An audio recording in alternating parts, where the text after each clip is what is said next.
Radio Nigeria, uplifting the people and uniting the nation.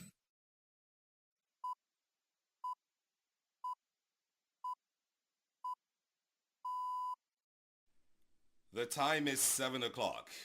Good morning. Here is the news on the network service of Radio Nigeria. Thanks for joining us. My name is Tokbe Ujeme and I'm reading with Mariam Okesonjo. All right, good morning. The headlines. Federal government says no plan to remove oil subsidy.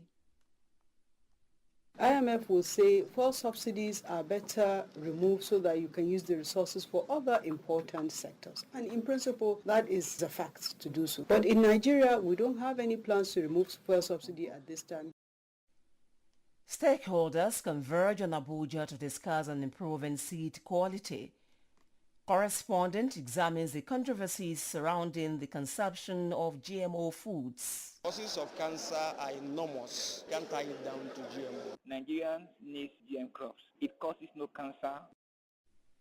President Muhammadu Buhari tasked tertiary institutions to include anti-social vices in school curriculum. Thus, Now, controversies surrounding the use of genetically modified foods in Nigeria have been described as untrue and mere rumors. Some scientists who stated this in an interview with Radio Nigeria explained that it was wrong to attribute cancers to genetically modified organisms, GMOs. Blessing Ituma, who participated in a science media forum in Edo State, completes the report.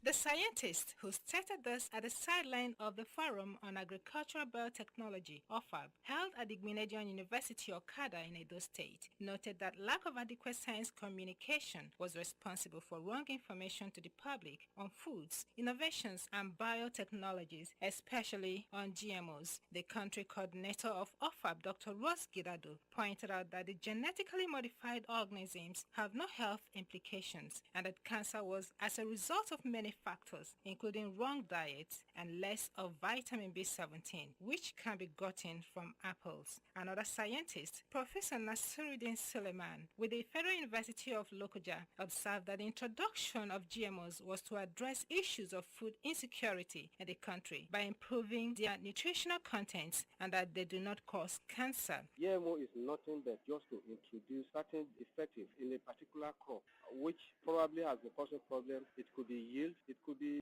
for such crop to be resistant to a particular disease. Similarly, a biochemist with the Grenadian University, Dr. Nwango Spencer, noted that it was unfair to attribute cancer to GMOs as the disease was as a result of lifestyle. Causes of cancer are enormous. Can't tie it down to GMO. Rather, lifestyle, which includes the type of food we eat, are major causes of cancer. A microbiologist with the National Biotechnology Development Agency, Mr. Abraham Issa, explained that there was no cause for alarm on GMOs as he had done several researches on them, which proved them safe for consumption. Nigerians need GM crops. It causes no cancer. For more than 22 years now of GM crop adoption in the world, there have been no case of any cancer. There are no scientific evidences. Many of the scientists said they will begin to speak out on their researches to avoid controversies, urging the media to collaborate with them to drive the information to the public. Blessing Ituma. Radio Nigeria. The National Agricultural Seed Council was established in December 2007 as an agency under the Federal Ministry of Agriculture and Rural Development. The agency is charged with the overall development and the regulation of the national seed industry. Last year, the agency held its first Seed Connect, which brought together experts in the seed industry in Africa. The second Seed Connect begins today in Abuja to brainstorm on how the seed subsector can attract full participation of private sector to ensure good quality seed for farmers. We have in the studio to speak on the essence and benefits of the program to Nigerian farmers, the Director General of the Council, Dr. Philip Olusegun Ojo. You're most welcome to Radio Nigeria, sir. Yeah, thank you very much. Thank you for having me. All right, the second Seed Connect begins today. Now, can you speak more on the theme, which is unlocking the potential of the Nigerian seed industry? Yeah, thank you very much. The seed industry in Nigeria is a very big industry. It's a $1 billion industry, and we have a lot to showcase, and the gap is actually very wide, and we need to bridge the gap.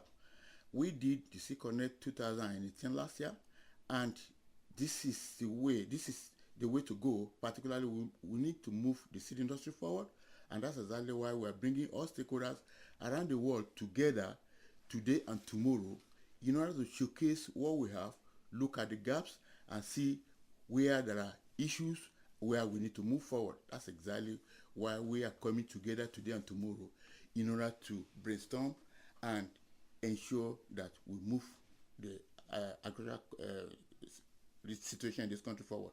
The seed industry is so big, but we want to ensure that it is only good quality seed that are made available to farmers, and that's exactly why we're bringing all these stakeholders together. International Seed Testing Association is here, the OECD is here, the UPOF is here, and also the World Farmers Organization will be attending. So we are calling on all Nigerians, all stakeholders in the seed industry to come and partner with us and ensure that we move the seed industry in Nigeria forward. You've been talking about stakeholders. Who are these stakeholders, and what exactly does Seed Connect mean to the Nigerian farmer? Well, these stakeholders are researchers from research institutes. They are farmers. Also, they are seed dealers and seed transporters. Most importantly, also the seed companies of various categories. These are the stakeholders we are talking about. Policymakers, high government officials, all of us are stakeholders in the seed industry. Also, we are actually out to ensure that it is only good quality seeds that are made available to farmers. That is actually a purpose.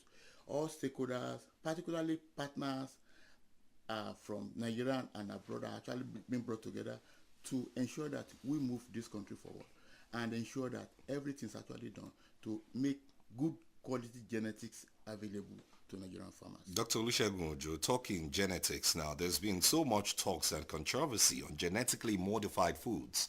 What's your view on this issue of genetically modified foods? Yeah, thank you very much. The National Agricultural Council, which I represent, is a regulatory organization, and we have the responsibility of regulating and coordinating the seed industry in Nigeria. What we say, because we are not promoters, we are regulators.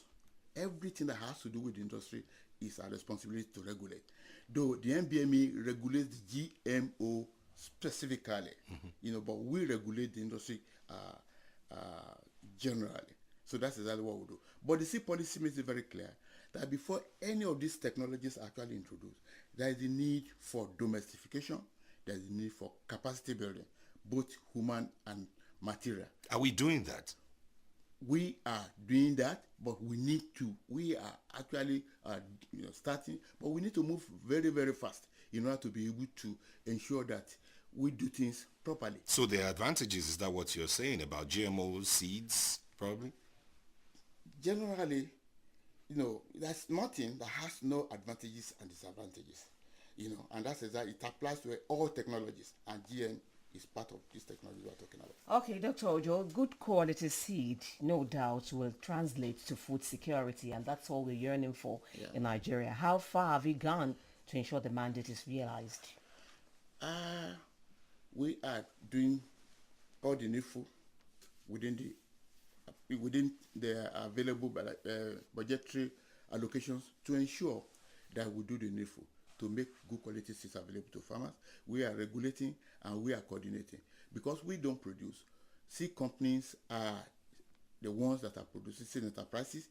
We ensure that they do the needful, and ours is a third-party guarantee to ensure that what they are doing meets the minimum standard, both the field and laboratory standards, to ensure that it's only good quality genetics that are made available to farmers, and that's exactly what we're doing.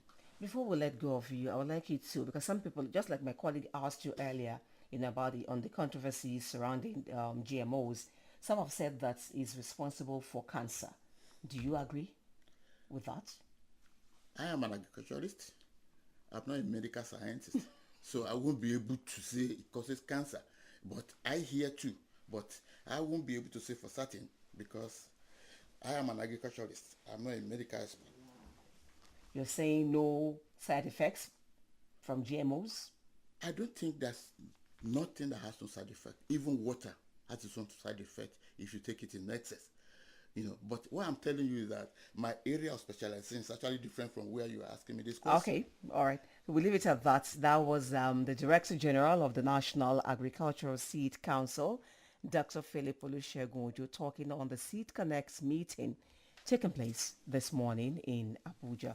So moving on to the special feature now, it's on agricultural biotechnology as a means for economic growth, written by Alex Abutu, public affairs analyst.